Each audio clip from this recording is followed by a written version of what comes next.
Hello there, and welcome to this episode of Down to Sleep. In this video, I'm reading Black Beauty by Anna Sewell. Please like and subscribe for more free audiobooks like this, and let me know what book you'd like to hear me read next in a comment. Thank you for joining me. I'm glad that you're here. I'm Mad Morph, and if you enjoy this podcast or my voice and want more of me, you can find all of my links in the description. You can join me on Patreon, where you get over 500 episodes instantly, including exclusive books that I can't share anywhere else, and 2 readings every single week. Now, before we begin, a special announcement that I just opened the Down to Sleep shop, so if you don't want to sign up monthly for something like Patreon, you can get full audiobooks there too. You can also find meditations and affirmations from me to help get you through the day and get you down to sleep. You can find all of the links that you need and more at downtosleeppodcast.com. Thank you. And now, let's tuck you in. Take a nice deep breath for me, and let's get down to sleep. Black Beauty by Anna Sewell. The first place that I can well remember was a large, pleasant meadow with a pond of clear water in it. Some shady trees leaned over it, and rushes and water lilies grew at the deep end. Over the hedge on one side, we looked into a ploughed field, and on the other, we looked over a gate at our master's house, which stood by the roadside. At the top of the meadow was a grove of fir trees, and at the bottom a running brook overhung by a steep bank. While I was young, I lived upon my mother's milk, as I could not eat grass. In the daytime I ran by her side, and at night I lay down close by her. When it was hot, we used to stand by the pond in the shade of the trees, and when it was cold, we had a nice warm shed near the grove. As soon as I was old enough to eat grass, my mother used to go out to work in the daytime and came back in the evening. There were 6 young colts in the meadow besides me. They were older than I was. Some were nearly as large as grown-up horses. I used to run with them and had great fun. We used to gallop, all together, round and round the field, as hard as we could go. Sometimes we had rather rough play, for they would frequently bite and kick as well as gallop. One day, when there was a good deal of kicking, my mother whinnied me to come to her, and she said, "I wish you to pay attention to what I'm going to say to you. The colts who live here are very good colts, but they are cart-horse colts, and, of course, they've not learned manners. You have been well-bred and well-born. Your father has a great name in these parts, and your grandfather won the cup 2 years at the Newmarket races. Your grandmother had the sweetest temper of any horse I ever knew, and I think you have never seen me kick or bite. I hope you will grow up gentle and good, and never learn bad ways. Do your work with a good will. Lift your feet up well when you trot, and never bite or kick even in play." I've never forgotten my mother's advice. I knew she was a wise old horse, and our master thought a great deal of her.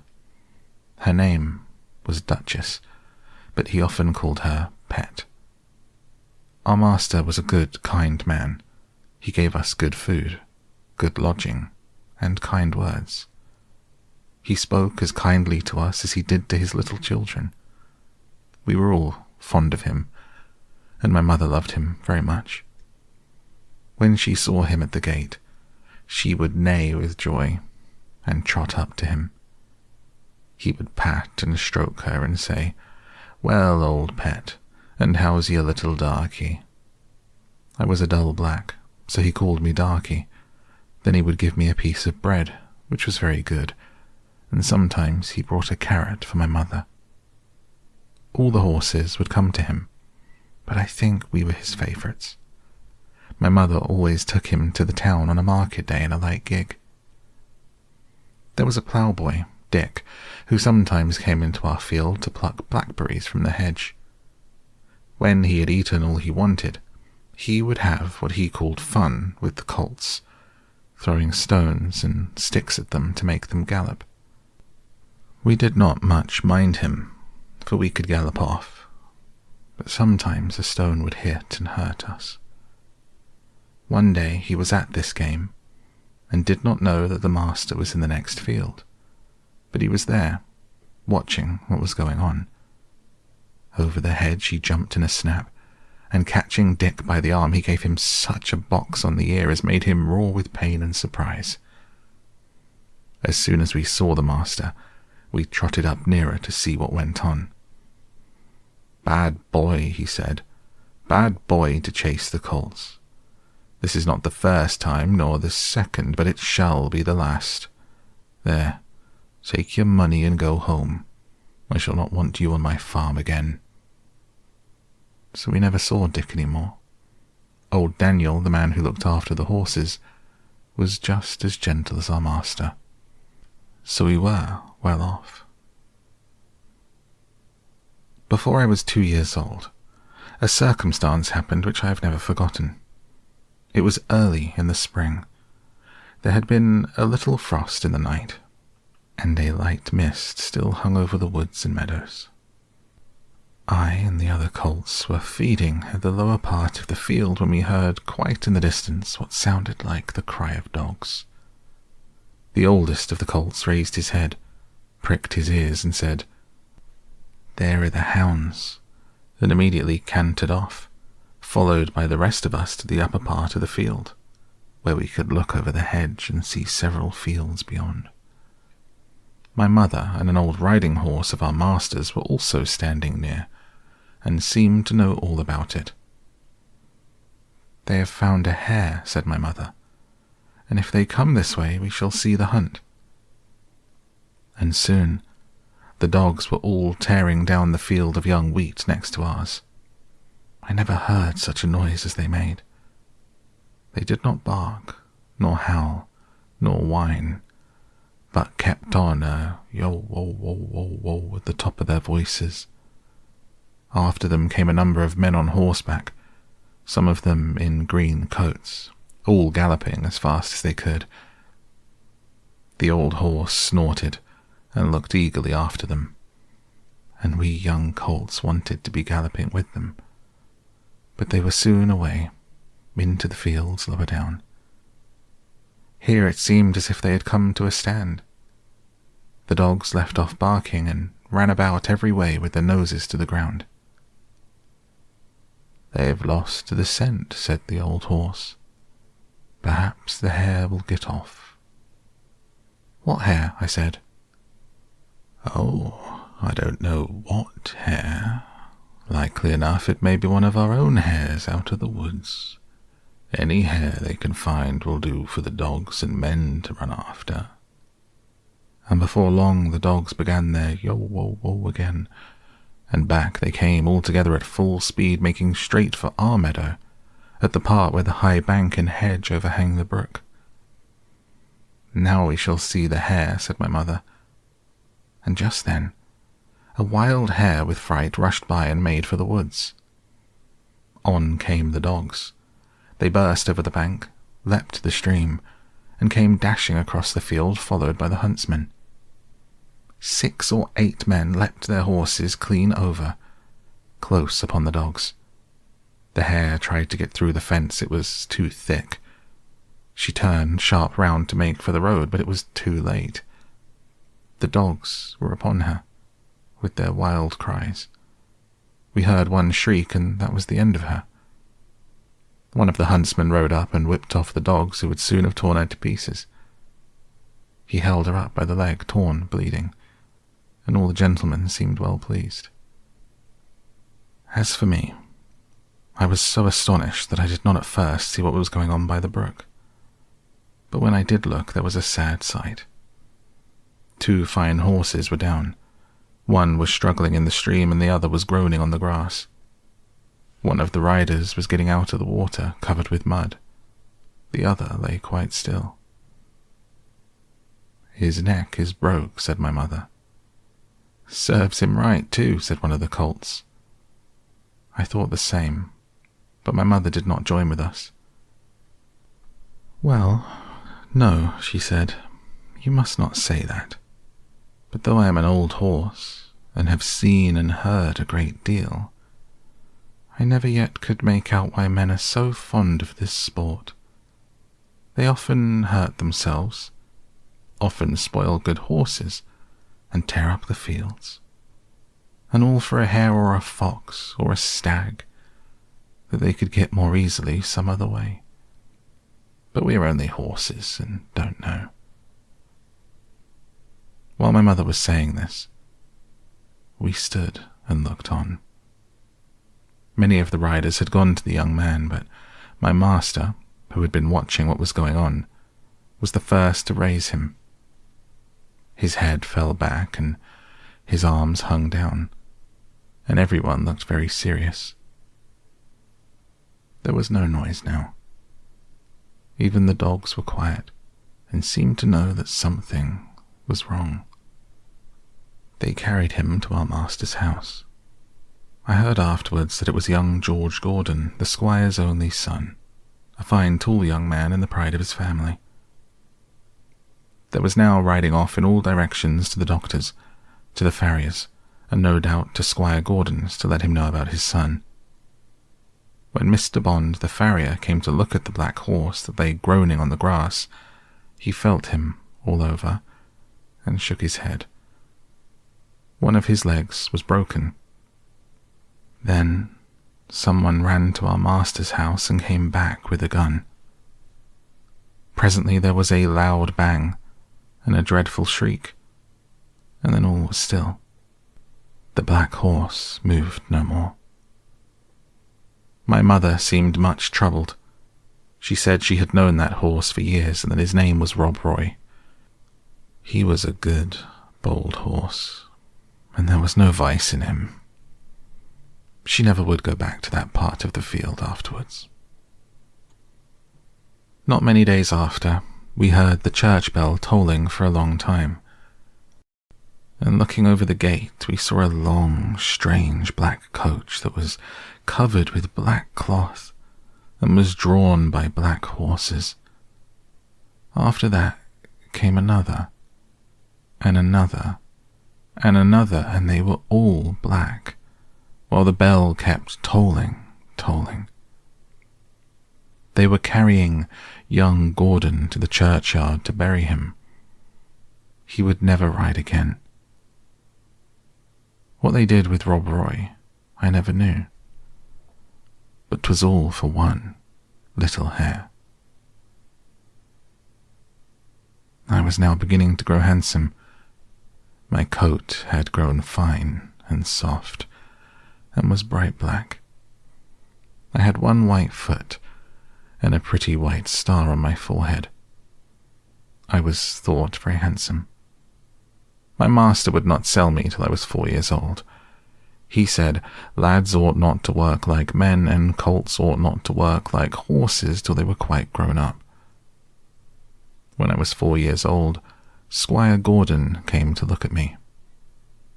He examined my eyes, my mouth, and my legs. He felt them all down, and then I had to walk and trot and gallop before him. He seemed to like me, and said, "When he's been well broken in, he'll do very well." My master said he would break me in himself, as he should not like me to be frightened or hurt, and he lost no time about it, for the next day he began. Everyone may not know what breaking in is, therefore I will describe it. It means to teach a horse to wear a saddle and bridle, and to carry on his back a man, woman, or child, to go just the way they wish, and to go quietly. Besides this, he has to learn to wear a collar, a crupper, and a breeching, and to stand still while they're put on, then to have a cart or chaise fixed behind, so that he cannot walk or trot without dragging it after him. And he must go fast, or slow, just as his driver wishes. He must never start at what he sees, nor speak to other horses, nor bite, nor kick, nor have any will of his own, but always do his master's will, even though he may be very tired or hungry. But the worst of all is, when his harness is once on, he may neither jump for joy nor lie down for weariness. So you see, this breaking in is a great thing. I had, of course, long been used to a halter and a headstall, and to be led about in the fields and lanes quietly. But now I was to have a bit and a bridle. My master gave me some oats as usual, and after a good deal of coaxing he got the bit into my mouth, and the bridle fixed. But it was a nasty thing. Those who have never had a bit in their mouths cannot think how bad it feels. A great piece of cold hard steel as thick as a man's finger to be pushed into one's mouth, between one's teeth and over one's tongue, with the ends coming out at the corner of your mouth, and held fast there by straps over your head, under your throat, round your nose and under your chin, so that no way in the world can you get rid of the nasty hard thing. It is very bad, yes, very bad. At least I thought so. But I knew my mother always wore one when she went out, and all horses did when they were grown up, and so what with the nice oats, and what with my master's pats, kind words and gentle ways, I got to wear my bit and bridle. Next came the saddle, but that was not half so bad. My master put it on my back very gently, while old Daniel held my head.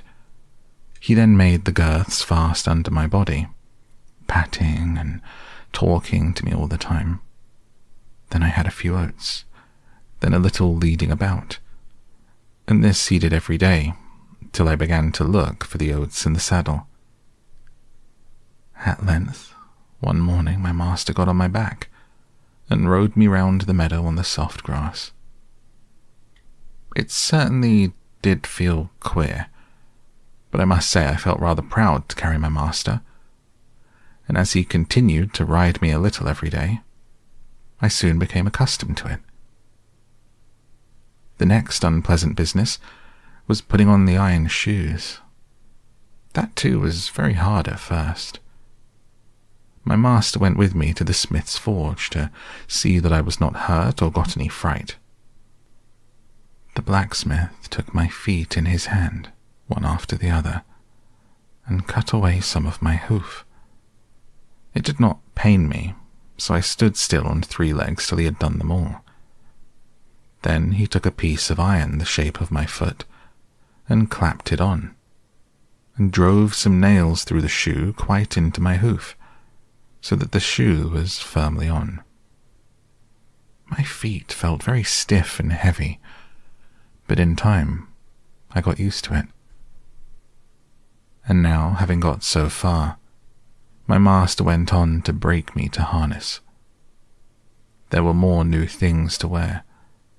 First, a stiff, heavy collar just on my neck, and a bridle with great side pieces against my eyes called blinkers.